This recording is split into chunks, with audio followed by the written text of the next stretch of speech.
Hi అక్క, ఎలా ఉన్నారా? బాగున్నాక. అవును, చూసాను. రాగానే పాపం ఏడ్చేసింది. అండ్ అన్నిటికన్నా ఫస్ట్ ఒక్కటిరా, బయట ఇన్స్టాగ్రామ్లో చూసిన, ఏ పేజెస్లో చూసిన, ఎంటైర్ ఫేస్బుక్ అన్నిట్లో చూసినా కూడా అన్ఫేర్ అన్ఫేర్ అన్ఫేర్ అంటున్నారు. సో నీకు అసలు ఏమనిపించింది?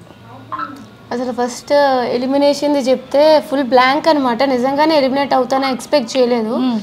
సో చాలా బ్లాంక్ అయిపోయినా నేను. ఇంకా ఏమైనా సీక్రెట్ రూమ్ ఉంటుందా అని ఎక్స్పెక్ట్ చేశాను. ఆ డోర్ తీసేటప్పుడు కూడా ఇట్స్ లైక్ ఏదో ప్రాంక్ అని అంటారేమో అని ఎక్స్పెక్ట్ చేశాను. తర్వాత బిగ్ బాస్ బజ్కి రెడీ అవ్వండి ఇంకా అయిపోయినప్పుడు అప్పుడు అర్థమైంది అనమాట. ఏవి కూడా ప్లే చేయలేదు కదా నాది. సో అప్పుడు ఇంకా అప్పటికి ఇంకా రియలైజ్ అవుతున్నాను అనమాట, ఓకే ఇట్స్ ట్రూ అని చెప్పి. సో ఇంకా అట్లా అయిపోయింది. టాస్కులు అన్నిటిలో కూడా పోటీగా ఇచ్చావు కదా. చాలా స్ట్రాంగెస్ట్ కంటెస్టెంట్ లోపల. అసలు నిన్ను ఆ పైన భరణి గారు అది దించడం అనేది అన్ఫేర్ అని క్లియర్గా చెప్పారు నాగార్జున గారు. సో అంటే చాలా టఫ్. ఎక్కడ ఎవరితో టఫ్ ఇవ్వాలో టఫ్ ఇచ్చేసావు, ఎక్కడ ఎవరికి ఆన్సర్ ఇవ్వాలో ఇచ్చావు, మళ్ళీ ఎలాగ కలిసి ఉండాలో అలా అందరితో కలిసి ఉన్నావు కదా. సో నీకు ఎంటర్ ఈ జర్నీ ఏమనిపించింది? ఫస్ట్ 2 వీక్స్ ఎక్కడో నచ్చలేదు ఆడియన్స్కి. సో ఫీడ్బ్యాక్ వచ్చింది, చేంజ్ చేసుకోవాలి అనిపించింది. సో చేంజ్ చేసుకున్నా, నచ్చుతూ వచ్చా, ఆడియన్స్కి కూడా అది నచ్చింది, సపోర్ట్ చేస్తూ వచ్చారు.